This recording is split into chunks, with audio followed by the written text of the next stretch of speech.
अंदर से एक बार इस बार ऐसा इंट्यूशन आ रहा है कि बोर्ड एग्जाम में इस बार इस चैप्टर से 2 डिजिट वाला क्वेश्चन आने वाला है और वो भी 4 नंबर का, इसलिए मैं 2 डिजिट वाले क्वेश्चन पर ज़्यादा फोकस करता हूँ।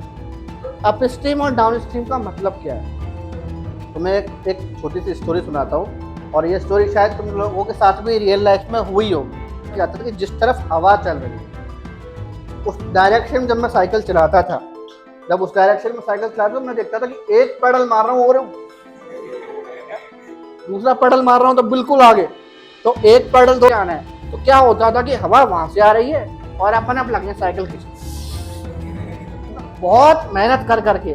तो उसमें क्या होता था, उस केस को बोला जाता था अप स्ट्रीम। उस केस को क्या, ये वाला क्वेश्चन आजकल बड़ा ही फैशन में चल रहा है। अगर मैं इस वाले क्वेश्चन की बात करूं, ये जो क्वेश्चन लिखा हुआ है 49, आपको इन दो इक्वेशन से तो छोटी इक्वेशन बनानी है। दो छोटी इक्वेशन बनानी कैसे है देखते हैं।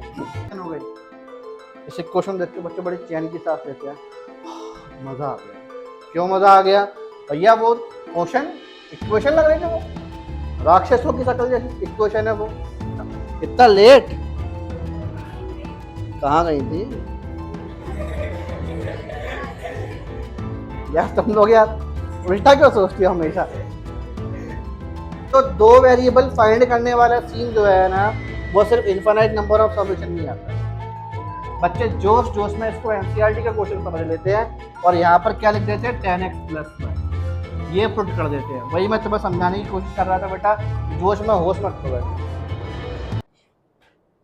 क्वेश्चन नंबर 1, नंबर वगैरह नहीं डाला हुआ है इस पर, नंबर वगैरह तुम लोग खुद डाल लेना। क्वेश्चन को पढ़ो बेटा बहुत ध्यान से, सारे के सारे क्वेश्चन आउट ऑफ एनसीईआरटी हैं। एनसीईआरटी जैसे क्वेश्चन है, एनसीईआरटी का क्वेश्चन शायद ही एक आध हो आज की क्लास में, नहीं तो एनसीईआरटी के आज में एक भी क्वेश्चन नहीं कराने वाला। सारे वही क्वेश्चन होने वाले हैं जो पेपर में आते हैं लेकिन एनसीईआरटी के बाहर के होते हैं। ये वाला क्वेश्चन आजकल बड़ा ही फैशन में चल रहा है। अगर मैं इस वाले क्वेश्चन की बात करूं, ये जो क्वेश्चन लिखा हुआ है 49x + 51y = 499, फिर अपॉन में 51x + 49y = 501, ये वाला क्वेश्चन हमारे पास लिखा हुआ है। बच्चे सोचते हैं कि ये जो क्वेश्चन हमारे पास लिखा हुआ है, अगर इसको हम चाहे सब्स्टिट्यूशन से करें चाहे एलिमिनेशन से करें, और एक और मेथड कौन सा रह गया, ग्राफिकल, किसी से भी करो, ये क्वेश्चन बड़ा टाइम लेता है, बहुत टाइम लेता है। और कभी कभी बच्चे थक हार के बोलते हैं छोड़ो यार, गोली मारो इस क्वेश्चन को, आंसर सही आ नहीं पा रहा है, इतनी देर से हम मेहनत कर रहे हैं उसके बाद भी आंसर सही नहीं आ रहा है, तो बच्चे उसको छोड़ भी देते हैं। आंसर सही ना आने का मैं तुम्हें एक रीजन बताता हूँ कि आंसर सही इसका बच्चों को आता क्यों नहीं है। नंबर थोड़े बड़े बड़े होते हैं इसके, तो बच्चा प्लस माइनस में कोई गलती कर देता है, कभी मल्टीप्लिकेशन में कोई गलती कर देता है, कभी डिवीजन में कोई गलती कर देता है। लेकिन छोटी छोटी गलतियों के कारण होता क्या है, ये क्वेश्चन गलत हो जाता है। तो आप लोगों को बेटा ध्यान रखना कि इस क्वेश्चन को इन कॉफिशिएंट को लेकर आगे नहीं बढ़ना है। आपको इन दो इक्वेशन से दो छोटी इक्वेशन बनानी है। दो छोटी इक्वेशन बनानी कैसे है देखते हैं। एक बार इन दोनों इक्वेशन को ऐड करेंगे, adding first and second equation. First और सेकेंड इक्वेशन को क्या करोगे, ऐड करोगे, तो यहाँ बेटा 49x + 51y = 499। सेकेंड इक्वेशन क्या है, 51x + 49y = 501। 49x + 51y करो, x करोगे तो कितना होगा 100x, सिमिलरली 100y और ये 1000 होगा कि नहीं होगा, होगा ना। अब एक चीज देखो बेटा, ये 100x 100y 1000 क्या तीनों के तीनों नंबर किसी सेम नंबर से डिवाइड हो रहे हैं, हो रहे हैं कि नहीं हो रहे हैं, हो रहे हैं। तो हम यहाँ लिखेंगे dividing both side bye, dividing both sides bye 100, dividing both sides bye 100। दोनों तरफ हम बेटा यहाँ 100 का डिवाइड करेंगे, तो देयरफॉर 100x / 100 + 100y / 100 = 1000 / 100। दो जीरो से दो जीरो कट गए, यहाँ भी दो जीरो से दो जीरो कट गए, दो जीरो से यहाँ पर हमारे पास दो जीरो से यहाँ पर भी दो जीरो कट चुके हैं। ठीक है, बचा क्या बेटा, अब ये देखो x + y = 10, ये कौन सी इक्वेशन हो गई। इस इक्वेशन देख के बच्चे बड़ी चैन की सांस लेते हैं, मजा आ गया। क्यों मजा आ गया भैया, वो क्वेश्चन इक्वेशन लग रही थी, वो राक्षसों की शक्ल जैसी इक्वेशन है, वो तो भी सही है भाई साहब, वो तो भी सही है, इसके बगल में मैंने एक सस्पेंस रखा है, कॉर्नर में देखो आप ध्यान से। बेटा किस्मत अच्छी है तुम्हारी, बड़ा वाला मैं करा रहा हूँ, मुझे लगा कि वो बड़ा वाला मैंने साइड में रख रखा है। इससे और बड़े बड़े क्वेश्चन भी आते हैं, बहुत बड़े बड़े क्वेश्चन आते हैं, तो बच्चा क्वेश्चन को देख के परास्त हो जाता है। मैंने तुम लोग को बताया, मैंने तुम्हें एक एग्जाम्पल दिया, कई बार दिया है, पहली बार नहीं दिया। मैंने तुम लोग को कई बार बोला है कि बेटा तुम लोग किसी ना किसी के बर्थडे वगैरह में तो गए होगे, भाई गए हो कि नहीं गए हो, है? तो बर्थडे तुम लोगों का भी तो हुआ होगा कभी कभी ना कभी जीवन में, होता ही होगा, हैप्पी बर्थडे टू यू, नहीं हुआ? हैप्पी बर्थडे टू यू,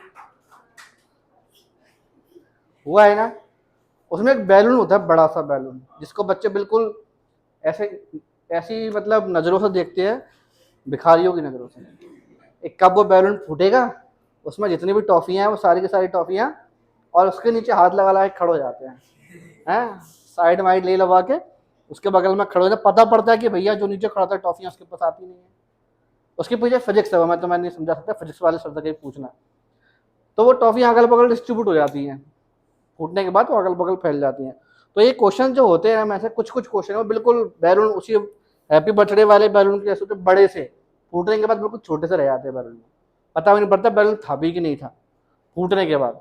तो ये क्वेश्चन जब बच्चे इनको तो बड़ी बड़ी क्वेश्चन को देखते हैं, बच्चे सोचते हैं हाय दैया इस क्वेश्चन को सॉल्व कैसे करेंगे, और जब इसको हम छोटा सा बना देते हैं तो एक छोटी सी इक्वेशन हमारे पास ये बन जाती है, ऐड करके छोटी इक्वेशन बनी कि नहीं बनी। अब ऐसे इन दोनों इक्वेशन को हम सब्ट्रैक्ट भी करेंगे, क्या करोगे?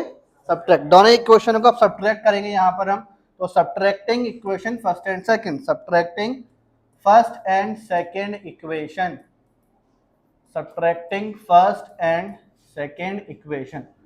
तो फर्स्ट इक्वेशन क्या है? 49x प्लस 51y 499, उसके बाद 51x plus 49y is equals to 501, ठीक है ना? अब साइन चेंज होगा, सब्ट्रैक्शन में साइन चेंज होता है कि नहीं होता? तो हमारे पास यहाँ साइन चेंज होगा, माइनस माइनस माइनस, 49x में से माइनस 51x किया तो माइनस 2x प्लस 2y और माइनस का 2, तीनों ही नंबर किसी सेम नंबर से डिवाइड हो रहे हैं, बताओ किससे डिवाइड हो रहे हैं? 2 से, तो dividing both side bye 2, dividing both sides bye 2, दोनों ही तरफ 2 का डिवाइड कर दोगे तो आपके साथ होगा क्या? माइनस 2x अपॉन में 2 प्लस का 2y अपॉन में 2 और ये माइनस का 2 अपॉन में 2, यहाँ 2 से 2 कट गया, यहाँ 2 से 2 कट गया, यहाँ 2 से 2 कट गया, माइनस एक्स प्लस वाई और माइनस 1, ये कौन सी इक्वेशन हो गई? आ गया मजा? आ गया मजा? ये कितनी खतरनाक सी इक्वेशन थी, और ये दोनों इक्वेशन कितनी सिंपल है। अब थर्ड इक्वेशन, सॉरी बेटे ये फोर्थ इक्वेशन, अब थर्ड इक्वेशन और फोर्थ इक्वेशन को सॉल्व कर सकते हो, सॉल्व कर सकते हो। तो हम यहाँ क्या लिखेंगे? Solving third and fourth equation. तो थर्ड एंड फोर्थ इक्वेशन कौन कौन सी है? देखो बेटा, x plus y is equal to 10, और फोर्थ इक्वेशन क्या है? माइनस एक्स प्लस वाई और ये माइनस का 1। आगे देखो, कट गया ये plus x minus x, y y कितना हो जाएगा? बाय बाय मत कर देना, बाय बाय सर ये मत कर देना, 10 माइनस 1 कितना हो जाएगा? 9। तो अब ये 2 डिवाइड में जाएगा, 2 डिवाइड में जाएगा तो हमारे पास यहाँ पर y इज इक्वल्स टू 9/2 आएगा कि नहीं आएगा? बोलो आ गया? आ गया ना? अब y को उठाकर हम कहाँ फेंक दें? कहीं फेंक दो, फर्स्ट इक्वेशन पुट कर दो या सेकंड इक्वेशन पुट कर दो। अब तो कर लोगे? सिंपल लग रहा है कि नहीं लग रहा? कर लोगे ना? ऐसी कोई भी इक्वेशन आएगी तो, ठीक है। हाँ, हमारे पास इस वाले को बेटा खुद से करके लेकर आओगे तुम लोग, हाँ ये DIY है, इस वाले को तुम लोगों को खुद से करना है। इतना लेट कहाँ गई थी यार तुम लोग? यार उल्टा क्यों सोचती हो हमेशा? अगर कोई लेट आया है, मैंने पूछा है कि कहाँ गई हो, दांत दिखा रहे हो? हा? चलो कोई बात नहीं, तो आ गई ना? बढ़िया हो ना? ठीक है, दोनों तेज हो गए, चलो अच्छा। यहाँ भी हवा आ रही है, वही मैं सोच रहा हूँ AC में पसीना आ रहा है यार, बहुत पसीना आ रहा था। आ जाओ क्वेश्चन नंबर, फिर से कोई क्वेश्चन नंबर नहीं है, ध्यान रखना क्योंकि ये एक्स्ट्रा क्वेश्चन है ना। क्वेश्चन पढ़ो बेटा, बहुत इंपॉर्टेंट क्वेश्चन ये है, बहुत इंपॉर्टेंट क्वेश्चन है। हमसे बोला गया कि हमें इसमें किस चीज की वैल्यू फाइंड करनी है, अल्फा एंड बीटा की। किसकी वैल्यू फाइंड करनी है, अल्फा एंड बीटा की। अगर हमें जो इक्वेशन इसमें दी गई है इसमें कौन सा सॉल्यूशन लग रहा है, infinite number of solution. Equation कौन कौन सी, एक बार इक्वेशन नोट कर लेते हैं। 2x plus 3y is equals to में 7, ये कौन सी इक्वेशन है, फर्स्ट इक्वेशन, ठीक है। उसके बाद alpha x plus beta y is equals to 28, और ये कौन सी इक्वेशन हो गई, सेकंड इक्वेशन। इसको हम जनरल इक्वेशन से कंपेयर करते हैं, on comparing given equation with, किससे कंपेयर करोगे, a1x plus b1y plus c1 is equals to 0, a2x plus b2y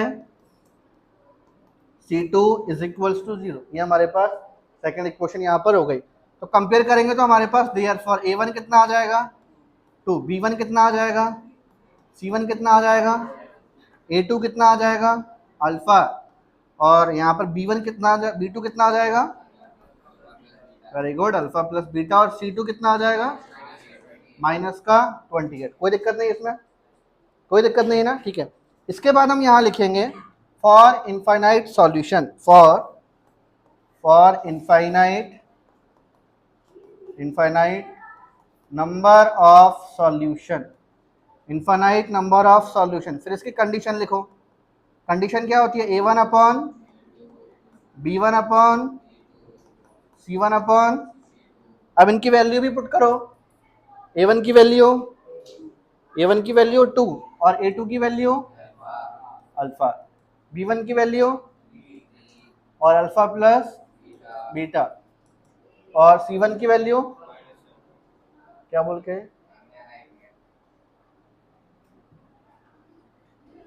c1 की वैल्यू -7, c2 की वैल्यू है वेरी गुड -28, यहाँ माइनस से माइनस कट गया, ठीक है, 7 1 जा 7, 7 4 जा 28, और कुछ नहीं कट रहा है यहाँ पर। इतना करने के बाद में इस क्वेश्चन में एक नया टर्न आता है, मतलब अब यहाँ पर हमें एक बार तो इन दोनों इक्वेशनों को ले लो, दोनों टर्म को, इन दोनों को ले लो एक बार, और एक बार जिसको लेना चाहो उसको ले लो, इन दोनों को ले लो या फर्स्ट या लास्ट ले लो, जो तुम्हारा मन करे। लेकिन सुनो, ये क्वेश्चन जो मैं सोच रहा था उससे कहीं यार सिंपल निकल गया। क्या सिंपल निकल गया तो मैं बताता हूँ मैं जरा। हम यहाँ पर इन दोनों को लेते हैं जरा, इसको और इसको, taking first and last term, first and last लिखना, ठीक है, फर्स्ट एंड लास्ट टर्म। तो हमारे पास यहाँ क्या होगा, 2 अपॉन अल्फा और 1 अपॉन 4, ये यहाँ चले जाएगा, ये यहाँ चले जाएगा, 4 2 जा 8, अल्फा 1 जा, आ गया अल्फा की वैल्यू। अब यहाँ पर इन दोनों को ले लो, इन दोनों को, फर्स्ट और सेकंड को, या टेकिंग फर्स्ट टू टर्म ये भी लिख सकते हो, टेकिंग फर्स्ट टू। समझ आ रहा है ना बेटा, सभी को समझ आ रहा है कि नहीं आ रहा, आवाज नहीं आई, ठीक है। अब आगे देखो, यहाँ पर फर्स्ट टू टर्म लोगे तो 2 upon alpha, 3 upon alpha plus, इस तरह के क्वेश्चन पेपर में बहुत आते हैं। अल्फा प्लस बीटा का 2 से मल्टीप्लाई होगा, और इस वाले अल्फा का तो ये 3 अल्फा हो जाएगा, ठीक है। 2 अल्फा, अल्फा की वैल्यू पहले पुट कर दो कि बाद में पुट करोगे, चलो बाद में कर देते हैं, 2 अल्फा प्लस 2 बीटा, और ये 3 अल्फा, अल्फा को मान ले जाओ, 2 beta is equals to 3 alpha minus 2 alpha, है ना, 2 beta is equals to 3 alpha minus 2 alpha कितना होगा, अल्फा, अल्फा की वैल्यू उठा के यहाँ पुट कर दो 8, 2 beta is equals to 8, beta is equals to 8 upon 2, cut कर कितना आ गया, तो बीटा इज इक्वल्स टू आ गया बेटा alpha beta. Any type of समस्या, क्वेश्चन कोई परेशान करने वाला था क्या? तो बोर्ड एग्जाम में अगर मान लो यहाँ पर इनफाइनाइट नंबर ऑफ सॉल्यूशन की जगह नो सॉल्यूशन वाली कंडीशन आ गई, तो यहाँ पर फिर हमारे पास डज नॉट इक्वल टू का साइन होगा कि नहीं होगा, तो उस केस में फिर आप शुरुआत की 2 टर्म लोगे और आंसर सॉल्व करोगे, और आपका आंसर शुरुआत की 2 टर्म से आ जाएगा। और ऐसे क्वेश्चन में होता क्या है, जब नो सॉल्यूशन दिया गया होगा तब आपके पास अल्फा और बीटा वाला क्वेश्चन नहीं आएगा, ध्यान रखना। कोई एक ही चीज होगी, या तो अल्फा होगा या फिर या कभी के लिख कर आ जाता है या कभी पी लिख कर आ जाता है। ये जो दो वेरिएबल फाइंड करने वाला सीन जो है ना, वो सिर्फ इनफाइनाइट नंबर ऑफ सॉल्यूशन नहीं आता है। क्लियर हो गया, समझ आ गया? एक मैं क्वेश्चन अपने मन से करा के दिखा रहा हूँ तुम्हें, चलो एक क्वेश्चन, क्या, हाँ वही करके दिखा रहा हूँ। जैसे मान लो कि बेटा मेरे पास कोई एक इक्वेशन है, सपोज करो कि कोई एक इक्वेशन है 2x plus m y is equals to 3, 4x plus 9y is equals to 9, ये क्वेश्चन लिखा हुआ है। और इसमें जो कंडीशन दी है बहुत ध्यान से समझना, क्योंकि ऐसा क्वेश्चन बोर्ड एग्जाम में आ सकता है। इसकी कंडीशन क्या है? क्वेश्चन बड़ा सिंपल है, बच्चा इसका आंसर नहीं समझ पाता कि आंसर लिखेंगे कैसे लिखेंगे, क्योंकि उसका आंसर आता है इतने गंदे तरीके से, समझ ही नहीं आता बच्चों कैसे लिखेंगे। अच्छा सोचो, अगर यूनिक सॉल्यूशन, तो यूनिक सॉल्यूशन की कंडीशन क्या होती है?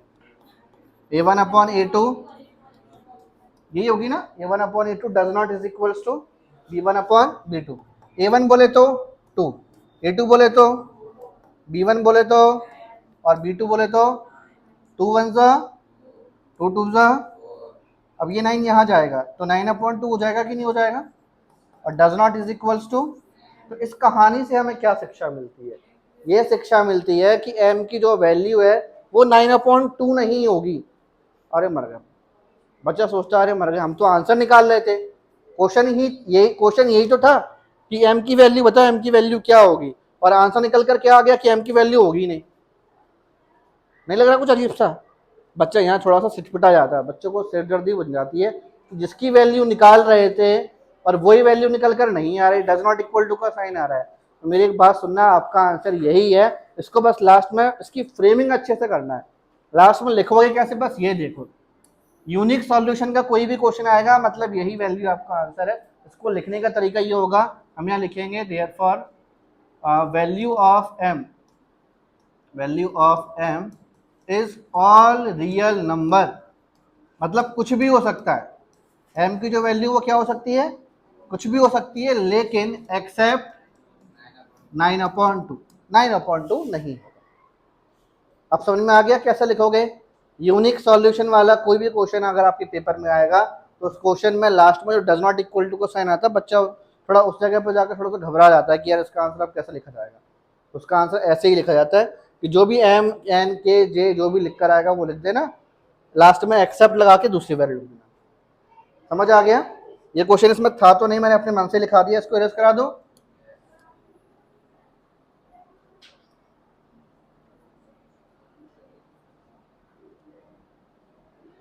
ठीक है, अब ये वाला क्वेश्चन करते हैं, अ सम ऑफ, ये डिजिट वाला क्वेश्चन पढ़ के कुछ याद आया? मैंने बताया था कि डिजिट वाला बेटा कोई भी क्वेश्चन आ जाए, इसमें शुरुआत की कुछ लाइनें हमेशा कैसी लिखोगे? सेम लिखोगे, हमेशा कैसे लिखोगे? सेम। और वो लाइनें हैं कौन कौन सी? लेट यूनिट्स डिजिट बी, शाबाश, let units digit be x, unit digit हमने एक्स मान ली, and tens digit be, tens digit be y. तो देयरफॉर नंबर कितना होगा? नंबर इज 10y प्लस, अब नंबर 10y प्लस x है तो रिवर्स करने पर क्या होगा? 10x प्लस y, शाबाश, ऑन रिवर्सिंग। रट गया है तुम लोगों को यार, अब ये रट गया है ना? कैसा लिखना है? On reversing 10x plus y। अब क्वेश्चन पढ़ेंगे, अब तो क्वेश्चन पढ़ना पड़ेगा, अब क्वेश्चन पढ़ेंगे। A 2 digit number is 7 times, सुनो इससे एक क्वेश्चन बनाते हैं।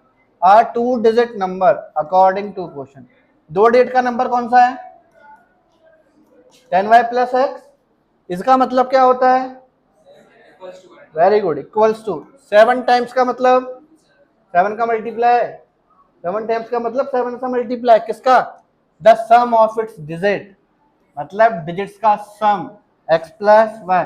बच्चे जोश जोश में इसको एनसीईआरटी का क्वेश्चन समझ लेते हैं और यहाँ पर क्या लिख देते हैं? 10x प्लस वाई, ये पुट कर देते हैं। वही मैं तुम्हें समझाने की कोशिश कर रहा था बेटा कि जोश में होश मत खो बैठना।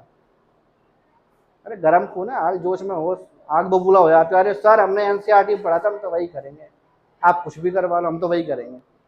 थोड़ा पढ़ के करना वही जो सिखाया है, लेकिन थोड़ा क्वेश्चन को पढ़ लेना, क्वेश्चन में क्या बोला है? Is 7 times the sum of its digit लिखा हुआ है, तो यहाँ पर डिजिट्स का सम आएगा, मतलब x प्लस मेरी बात सभी को समझ आ रही है ना? ठीक है, 10y प्लस एक्स, 7 का बेटा x से करो 7x plus 7y, x x वाले दोनों के इधर ही ले आओ, एक काम करो 10y, 7y इधर आएगा माइनस 7y, प्लस का x, 7x इधर आ गया माइनस का 7x, और इज इक्वल्स टू में 0, प्लस का x माइनस का 7x कितना होगा? माइनस का 6x, 10y माइनस 7y कितना होगा? Plus 3y, is equals to में 6 और 3 क्या सेम टेबल से डिवाइड होता है? किससे डिवाइड हो रहा है? 3 से। तो लिख देना यहाँ पर डिवाइडिंग बोथ साइड बाय 3, तो जब 3 से डिवाइड कर दोगे तो क्या मिलेगा? Minus 2x plus y is equals to 0। ये बेटा मेरे पास कौन सी इक्वेशन आ गई? कौन सी इक्वेशन आ गई? फर्स्ट। उसके बाद अकॉर्डिंग टू क्वेश्चन आगे चलते हैं। The number formed by reversing the digits, read किया, the number formed by reversing the digits. Mansi खड़े हो जाओ, बताओ डिजिट्स रिवर्स करने पर कौन सा नंबर मिला? बैठ जाओ। तो डिजिट्स रिवर्स करने पर जो नंबर मिला, अभी मैंने रेड लाइन जो किया वो मैंने वहां लिख दिया, और फिर लिखा हुआ है इज, चेक करो, लिखा है इज, और इसका मतलब क्या होगा? फिर आगे पढ़ो, 18 भी लिख दिया। आगे आ जाओ इधर, लेस माइनस है, किससे कम है? माइनस यहाँ लगा दो, क्योंकि माइनस जब हो रहा होता है बाद में आता है ना नंबर। किससे माइनस करना है? Given number. गिवन नंबर बोले तो 10y प्लस एक्स। अब थोड़ा स्पेस करना, थोड़ा सा इसको अपन हटा के लिखेंगे, 10y प्लस एक्स माइनस 18। अरे बोलो, एक क्वेश्चन बनाना आ गई, समझ गए ना? एक क्वेश्चन बनाना तकलीफ तो नहीं होती ना, एक क्वेश्चन बनाने में आसानी से बन जाती है सारी क्वेश्चन, बात खत्म। फिर तो ये चैप्टर तुम्हें अब हलवा लग रहा होगा। इन दोनों को बेटा यहाँ लेकर आओ, 10x प्लस एक्स यहाँ आएगा माइनस 9x, प्लस का y प्लस 10y यहाँ आएगा तो माइनस का 10y, और ये माइनस का 10x minus x 9x minus 9y और माइनस का 18। क्या तीनों नंबर किसी सेम नंबर से डिवाइड हो रहे हैं? किससे डिवाइड हो रहे हैं? 9 से। तो dividing both side by 9, dividing both sides by 9, तो 9 से डिवाइड करोगे, therefore x minus y minus का 2। कौन सी इक्वेशन हो गई? उम्मीद करता हूँ इसके बाद तुम लोग खुद सॉल्व कर लोगे। फर्स्ट इक्वेशन हमने बनाई ली थी, अब तो सॉल्व करना है एलिमिनेशन से। एक्स और वाई निकल आएगा, लास्ट में जो भी आंसर आएगा उसको यहाँ पुट कर देना, आंसर आ जाएगा। सिंपल क्वेश्चन था, सिंपल क्वेश्चन था ना। चलो आगे चलो, आगे आ जाओ। फिर से मैंने 2 डिजिट वाला क्वेश्चन लिया, पता नहीं बता अंदर से एक बार इस बार ऐसा इंट्यूशन आ रहा है कि बोर्ड एग्जाम में इस बार इस चैप्टर से 2 डिजिट वाला क्वेश्चन आने वाला है, और वो भी 4 नंबर का। इसलिए मैं 2 डिजिट वाले क्वेश्चन पे ज्यादा फोकस कर रहा हूँ। ऐसा लग रहा है कि इस बार 2 डिजिट वाला क्वेश्चन आ गया, ऐसा नहीं कि अकेले अपन रिसीव कर रहे हैं, क्वेश्चन तो अपन सारे कर ही रहे हैं, लेकिन सबसे ज्यादा इस वाले को अपन ज्यादा फोकस कर रहे हैं। On reversing the digits of a 2 digit number. सुनो, फिर से 2 डिजिट वाला क्वेश्चन आ गया कि नहीं आ गया? तो लेट यूनिट डिजिट भी 10th डिजिट भी नंबर क्या होगा? अब तो तुम आंख बंद करके लिखने लगे हो यार, ऐसे इतने अच्छे से आ गया तुम लोग को। फिर से बोलो, लेट यूनिट डिजिट भी, यूनिट डिजिट भी एक्स। तुम्हारी क्लास में कोई बच्चा और भी है जो इस तरह से यूनिट डिजिट 10th डिजिट बोलता है? स्कूल में कोई बच्चा ऐसा? वो ऐसे क्वेश्चन पढ़ने के बाद उनके 12 बज जाते होंगे पहले तो, उसके बाद फिर दिमाग लगाते होंगे करना क्या है। और तुम्हारे यहाँ तो बेटा बिना सर के बच जाते होंगे, तो ये बच्चों को तो तुम छोड़ ही दो। यूनिट डिजिट भी एक्स एंड 10th डिजिट भी, 10th डिजिट भी वाई। तो देन बेटा नंबर क्या होगा? नंबर नो नहीं लिखा, पूरा लिखिएगा बोर्ड में, तो मैं ऐसे लिखा हुआ सर हमने आपका वीडियो देखा था। मेरे ऊपर केस लगवा दोगे, फेल हो जाओगे तो। Number is equal to 10y plus x. और ऑन रिवर्सिंग, रिवर्सिंग देखो रिवर्सिंग भी लिखा जाता है, इंटरचेंजिंग भी लिखा जाता है। क्वेश्चन पढ़ के देख लिया करो। अपन तो क्या बिना क्वेश्चन पढ़े पहले पूरा राम कथा लिख देते हैं, उसके बाद क्वेश्चन को पढ़ते हैं। इंटरचेंजिंग के बाद नंबर क्या होगा? 10x plus Y. अब क्वेश्चन को पढ़ेंगे। क्वेश्चन क्या था? ऑन रिवर्सिंग द डिजिट्स, अपन ने कर दिया, of a 2 digit number the number obtained is. यहां से कहानी स्टार्ट हो रही है। रिवर्स करने पर जो नंबर मिला, कौन सा मिला? 10x plus Y. फिर क्या लिखा हुआ है? इज लिखा है ना, मतलब 9 लेस, 9 कम कर दो, -9 आएगा। 3 times the original number, original number तो ये है, तो 3 टाइम्स बोले तो 10y प्लस x। अरे बोलो, मजा आया एक क्वेश्चन बनाने में, बन गया एक क्वेश्चन हल। अब उसको सॉल्व करते हैं। 10x plus Y, 30y plus 3x minus का 9। उसके बाद इन दोनों को यहाँ लेकर आ जाओ, 10x minus 3x plus Y, कहाँ पर, किस जगह पर,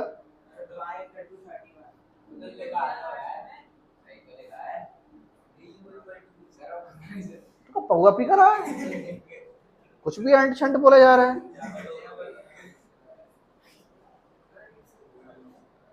तो घर से सीधे कोचिंग ही आता, पहले कहीं मुरार जाता है फिर यहाँ आता है, ऐसा तो नहीं है। तभी आज 15 मिनट पहले बाहर आके खड़ा हो गया था, है बात करनी पड़ेगी तेरे पापा से, लड़का आज से गया। आजकल तू रहता है किसके साथ में, ये बता पहले।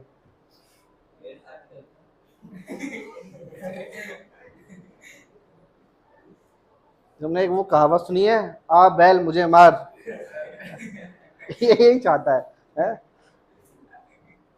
10x माइनस 3x कितना होगा, 7x plus y minus 30y minus का 29y और माइनस का 9।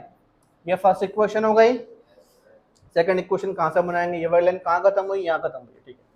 If the difference of this two numbers is 45, इन दो नंबरों का डिफरेंस, तो डिफरेंस बोले तो एक तो ये नंबर है और दूसरा ये नंबर, इनका डिफरेंस कितना दिया है 45। तो अगेन फिर से 10y plus x, 10y plus x minus 10x plus y minus 10x plus y is equals to में, हाँ 45 आएगा, सॉरी 45, डिफरेंस 45 दिया ना यहाँ पर। 10y plus x, bracket open करोगे साइन चिन्ह हो जाएगा इसका, फिर 10y minus y 9y plus x minus 10y minus 9y plus x, और ये माइनस का 9x। ये डिवाइड हो रहा है तीनों से, किसी नंबर से डिवाइड हो रहा है, किससे, 9 से ना, dividing both side by 9, dividing both sides by 9, both sides by 9। तो देयरफॉर क्या होगा, 9y upon 9 minus 9x upon 9 और 45 अपॉन में, ये कट जाएगा, क्या बचा बेटा, y minus x is equals to 5। इसको थोड़ा सा आगे पीछे करके लिख लो, तब तुम्हें थोड़ा सा अच्छा लगेगा, वरना घबराहट हो जाएगी तुम्हें, सर एक्स को बाद में क्यों लिखा है। Minus x plus y is equals to में, ये कौन सी इक्वेशन है, आग लगा दोगे अब, एक्स और वाई की जो भी वैल्यू निकले यहाँ पुट कर देना, ठीक है। Speed of a boat in still water, बेटा सारे इंपॉर्टेंट क्वेश्चन चल रहे हैं सारे, इसमें एक भी क्वेश्चन फालतू नहीं है, सारे के सारे। Speed of a boat in still water is 15 kilometre per hour. पहले सेंटेंस का मतलब समझो। Speed of a boat in still water मतलब आप लोगों ने देखा होगा कि पानी, नदी में पानी बहता है कि डांस करता है, ये बताओ पर, बहता है, देखा है ना बहता हुआ।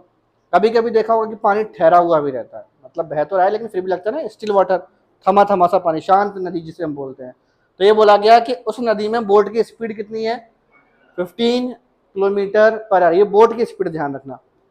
अब ये बोला गया it goes 30 kilometre up stream. अब यहाँ एक दो वर्ड आने वाले तुम्हारे पास, एक अप स्ट्रीम आने वाला है और दूसरा, हाँ डाउन स्ट्रीम लिखा नहीं है लेकिन लिखा है ना एंड रिटर्न्स बैक, इसका मतलब डाउन स्ट्रीम है। ये मैं इसलिए बता रहा हूँ, हो सकता है बोर्ड एग्जाम में डाउन स्ट्रीम वाला क्वेश्चन आ जाए, क्योंकि सीबीएसई में क्वेश्चन कभी भी सेम नहीं आता, इसलिए मैं मैक्सिमम क्वेश्चंस का प्रैक्टिस करना चाहिए ना। तो अप स्ट्रीम और डाउन स्ट्रीम का मतलब क्या है, तो मैं एक छोटी सी स्टोरी सुनाता हूँ, और ये स्टोरी शायद तुम लोगों के साथ भी रियल लाइफ में हुई होगी, मेरे साथ हुई है तो मैं तुम लोग के साथ शेयर कर रहा हूँ। क्या है जरा सुनो, तुम लोगों के साथ भी हुआ होगा जो मुझे लगता है। पहले मैं अपने बारे में बता दूं, जब मैं छोटा था ना, तो साइकिल जब चलाता था साइकिल, तो आंधी आंधी आती थी ना भाई, आंधी सुना है, अंग्रेजी में बोलूँ, आंधी समझ में आ रहा है, ठीक है हाँ। तो जब आंधी आती थी ना तो अपन साइकिल लेके निकलते। उस टाइम पे क्या, एक मूवी आई थी क्रिश, उस टाइम की बात बता रहा हूँ मैं ये।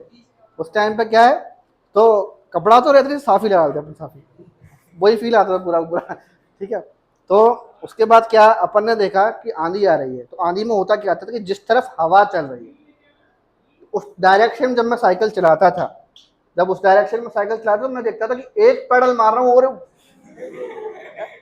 दूसरा पेडल मार रहा हूँ तो बिल्कुल आगे। तो एक पेडल दो पेडल में तो मतलब ऐसा लगता था शक्तिमान वाली फीलिंग है। जब छोटा था समझ में नहीं आता था, जब बच्चों को पढ़ाया तब समझ में आया, अरे भैया वो तो डाउन स्ट्रीम था।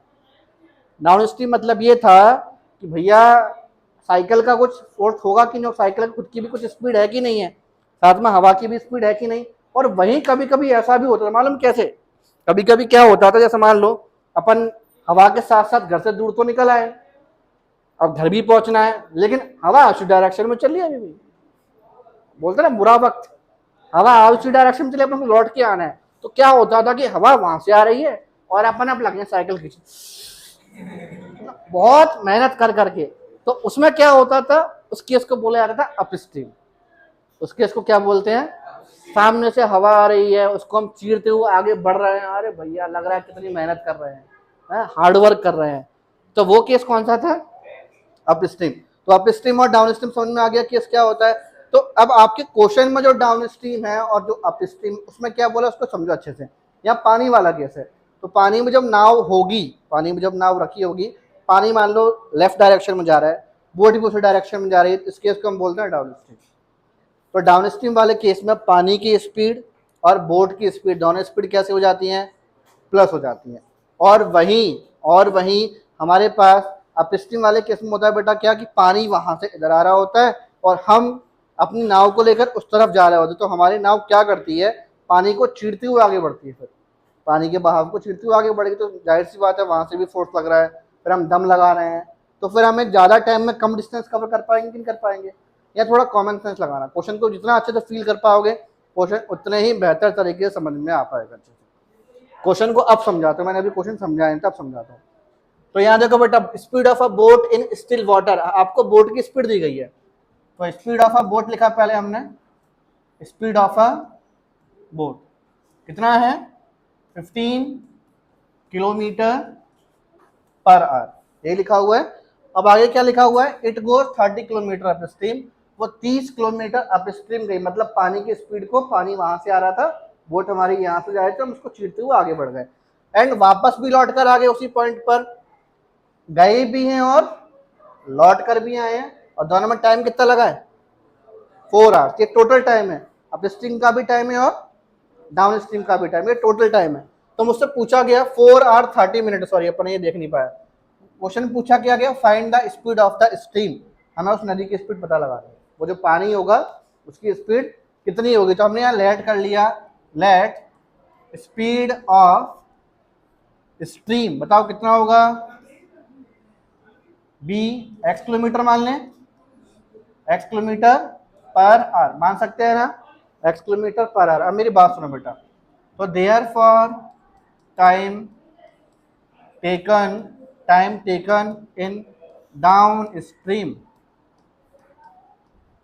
डाउन स्ट्रीम में बेटा कितना टाइम लगेगा।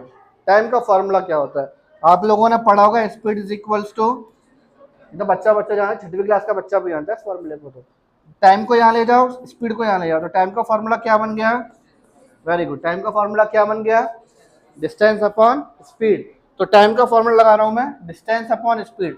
तो मैंने लिखा है टाइम टेकन इन, तो डाउन स्ट्रीम का डिस्टेंस कितना है, क्वेश्चन को पढ़ के समझना है, डिस्टेंस कितना है बेटा, डिस्टेंस तो 30 किलोमीटर है, मतलब अप स्ट्रीम में भी डिस्टेंस 30 किलोमीटर था, लौट के आने में भी डिस्टेंस कितना है, 30 किलोमीटर। तो फॉर्मूला लगा रहे हैं डिस्टेंस अपॉन स्पीड, तो 30 अपॉन स्पीड कितनी लोगे डाउन स्ट्रीम में, x प्लस 15, कितने लोगे, नहीं समझ में आया, ये समझ में आ गया, स्पीड की जगह पर मैंने x प्लस 15 क्यों लिया, क्योंकि ये बेटा डाउन स्ट्रीम वाली बात थी, और डाउन स्ट्रीम में होता क्या है, पानी की स्पीड और जो बोट की स्पीड, वो दोनों स्पीड कैसे हो जाती है, इसलिए वहां पर जो आता है वो टोटल स्पीड आती है उसकी। अब समझ में आ गया होगा, ठीक है। अब चलते हैं बेटा अपस्ट्रीम वाले केस में। तो यहाँ पर टाइम टेकन इन अपस्ट्रीम, टाइम टेकन इन अपस्ट्रीम कितना होगा? 30 अपॉन, शाबाश, वेरी गुड, x माइनस 15। अब सुनो सुनो सुनो, according to question, according to question क्या होने वाला फिर, अब वो देखो ध्यान से। मैंने बोला कि अपस्ट्रीम में टाइम कितना लगा? 30 अपॉन x माइनस 15, ये अपस्ट्रीम का टाइम है ना, ये अपस्ट्रीम का टाइम है ना, प्लस डाउन स्ट्रीम में टाइम कितना लगा? 30 अपॉन x प्लस 15। यार अपस्ट्रीम और डाउन स्ट्रीम दोनों को मिलाकर कितना टाइम लगा? 4 आवर 30 मिनट, शाबाश, 4 आवर 30 मिनट्स। अब यहाँ बेटा 30 मिनट्स को भी आवर्स में करोगे, किसमें करोगे? आवर्स में। तो 30 मिनट्स को आवर्स में करने के लिए क्या करोगे? इसके बाद इसको पहले मैं यहाँ ऐसे लिखता हूँ, 4 आवर 30 मिनट्स। इसको अपन आगे यहाँ कंटिन्यू करते हैं। देखो मैंने बोला ऊपर से बेटा यहाँ कुछ कॉमन आ रहा है, 30 कॉमन निकालो, तो यहाँ क्या बचेगा? 1 upon x minus 15 plus 1 upon x plus 15 is equals to में 4 आवर 30 मिनट्स। इसको समझो ध्यान से, इसको हम यहाँ कैसे लिखेंगे, थोड़ा इसको साइड में लेके चलते हैं।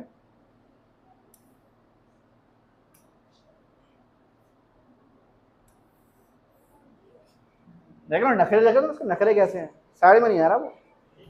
क्या करना चाहिए इसको फिर अपन? डांस कर रहा है बेटा अभी, इसको नहीं पता ये कहाँ फंस गया है। आ गया? क्या हुआ था इसको नहीं पता कहाँ फंस चुका है। 4 आवर्स 30 मिनट्स, तो इसको लिखने के लिए अपने जगह बनाई वहां पर, 4 आवर्स को 4 छोड़ दो, 30 मिनट्स को बेटा आवर्स में करने के लिए 30 को 60 से डिवाइड कर दो।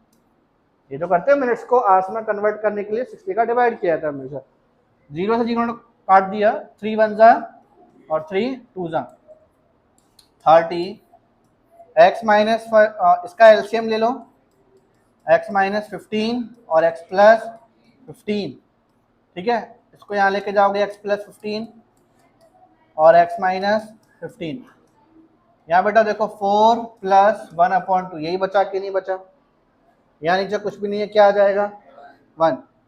फिर उसके बाद a minus b, a plus b, a square और 15 का स्क्वायर। यहाँ प्लस 15 माइनस 15 कट गया तो 2x और 30 का मल्टीप्लाई कर दो, डायरेक्ट लिख दो 60 है, तो तुम बड़े हो गए यार। 2 और 1 का एलसीएम 2 4 जा 8 1, सोच तो रहे हो सर 2 4 जा 8 1 जी क्या था।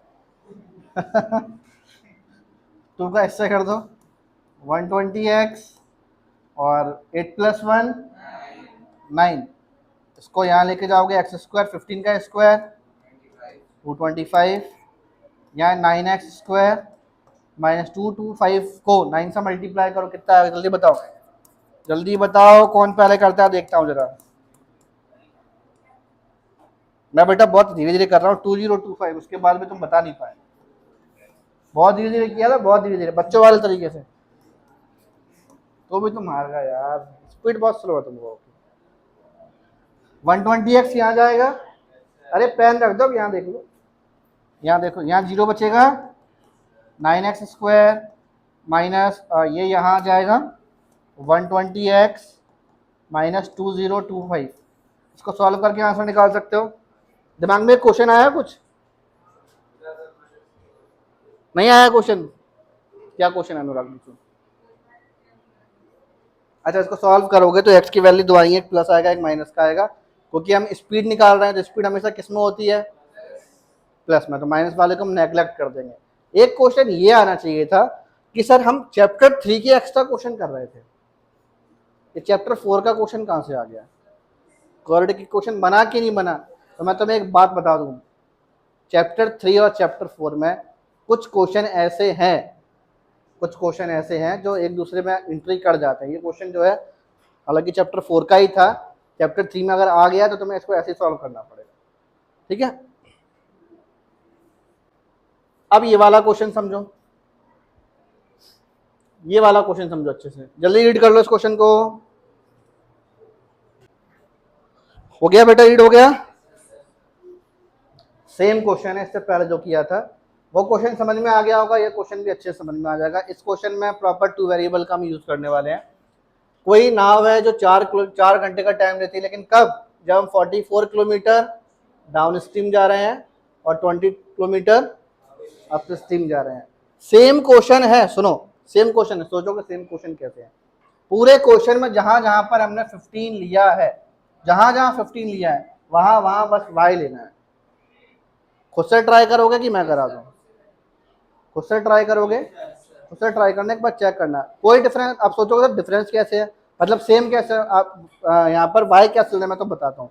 यहाँ बेटा हमें नदी की स्पीड दी गई थी, सॉरी बोट की स्पीड कितनी दी गई थी? 15 दी है ना। और अगले क्वेश्चन में हम बोट की स्पीड y मानने वाले हैं बस, बाकी नंबर अलग अलग है आपके पास। यहाँ पर ट्राई करोगे, खुद करना है इस क्वेश्चन को। इसके बाद वाला क्वेश्चन, इसमें बोला गया the ratio of incomes of 2 person is 9:7। 2 person है जिनकी इनकम का रेशियो कितना दिया गया है? 9:7। And the ratio of their expenditure, और उनके एक्सपेंडिचर का रेशियो कितना है? 4:3। If each of them manages to save ₹2000 per month, अगर वो दोनों के दोनों व्यक्ति जो थे 2,000 रुपये पर मंथ बचा पा रहे हैं, तो उनकी फिर मंथली इनकम कितनी होगी? मंथली इनकम कितनी होगी? यार हमें रेशियो में दिया हुआ है, इनकम तो दी है बट वो किस में दी है? रेशियो में। तो ये लेट कर लेंगे। और रेशियो वाले क्वेश्चन हमने बचपन में बहुत किए हैं, बहुत सारे क्वेश्चन किए बचपन में। जितने भी क्वेश्चन आते थे रेशियो वाले, हम सब में एक्स एक्स लेट कर लेते। याद आ रहा है? याद आ गया ना? हम यहाँ पर वही करेंगे, let incomes of 2 person be ₹9x। पहले वाले की इनकम कितनी मान ली? और दूसरे वाले की 7x। और उनके खर्चे भी दिए हुए हैं, एक्सपेंडिचर भी दिया हुआ है। एंड देयर एक्सपेंडिचर्स बी, उनका एक्सपेंडिचर कितना है? रुपीस, इसको मान ले बेटा 4y। एंड दूसरे वाले का एक्सपेंडिचर कितना है? 3y। अकॉर्डिंग टू क्वेश्चन, बात सुनो एक बार फिर समझाता हूँ। 2 व्यक्ति हैं, पहला वाला 9x कमाता है, दूसरा वाला 7x कमाता है। और वही 2 व्यक्ति, पहला वाला जो था 4y रुपए खर्च कर देता है और दूसरा वाला 3y रुपीस खर्च कर देता है। क्वेश्चन में बोला गया खर्च कितने भी कर रहे हो, लेकिन दोनों को दोनों हर महीने 2,000 रुपये तो बचाते हैं। कितने भी खर्च कर रहे हो, लेकिन उसके बावजूद हर महीने वो दोनों को दोनों 2-2 हज़ार रुपये बचा पाते हैं। तो अब खुद सोचना है, इस क्वेश्चन को फील करो। जैसे मैं फील तो मैं खुद से ही करवाता हूँ। जैसे मान लो ये छोटा पैकेट है, खड़े हो जाओ तुम जरा। अच्छा पैर में लगी, कोई बात नहीं है, बैठे बैठे अपन इससे बात करते हैं। तुम्हारी नौकरी लग गई मान लो, ठीक है, नौकरी क्या में लगेगी? सपना क्या है? लगा रहे हैं। तो इनकी नौकरी लग गई गड्ढा खोदने की, ठीक है, ये रोड पर गड्ढा खोदते हैं। और इनकी महीने की जो सैलरी है, महीने की इनकी जो सैलरी है वो 100 रुपये है। कितनी सैलरी है इनकी? महीने की सैलरी 100 रुपये है। उसमें से 60 रुपये खर्च भी करते हैं, 60 रुपये खर्च भी करते हैं। तो इनके पास सेविंग कितनी होगी? कैसा निकाला? आपका कहने का मतलब है कि सर अगर हम इनकम में से एक्सपेंडिचर माइनस कर दें तो सर हमें यहाँ पर सेविंग मिल जाती है। कुछ ऐसा ही कहना चाहते हैं क्या? मैं भी तो यही कहना चाह रहा था। फील कर लिया तुम लोगों ने, तुम्हें हाल समझ में आ गया। इनकम की जगह पर मान लो पहले वाले व्यक्ति की भाई इनकम कितनी थी, दूसरे वाले व्यक्ति के खर्चा, पहले वाले का खर्चा कितना है, उसके बाद भी बेटा 2,000 रुपये तो महीने बचाता ही है ये आदमी। फर्स्ट इक्वेशन हो गई कि नहीं हो गई? पल्ले पड़ा, ठीक है। उसके बाद अगेन एंड फिर से दूसरे वाले व्यक्ति की इनकम कितनी है? 7x, और फिर ये 3y और इज इक्वल्स टू में 2,000। ये कौन सी इक्वेशन हो गई? सेकंड। कोई दिक्कत तो नहीं इसमें? इन दोनों को हम सॉल्व करेंगे और आंसर निकाल देंगे। अब मान लो इसको सॉल्व किया, सॉल्व करने पर तुम्हारे पास x की वैल्यू भी आ गई और y की वैल्यू भी आ गई। सॉल्व करने पर x भी आ गया और y भी आ गया। क्वेश्चन में पूछा क्या, उसका ध्यान रखना। क्वेश्चन में पूछा क्या गया था? इनकम पूछा है, तो आपको x की वैल्यू निकालकर इन दोनों में बेटा मल्टीप्लाई करना है, तो इनकम आ जाएगी। और अगर एक्सपेंडिचर भी पूछा गया होता तो y की वैल्यू को फिर आप इन दोनों मल्टीप्लाई करोगे तो आपके पास फिर ये भी निकल कर आ जाएगा। समझ में आ गया सभी को? पक्का अच्छे समझ में आ गया?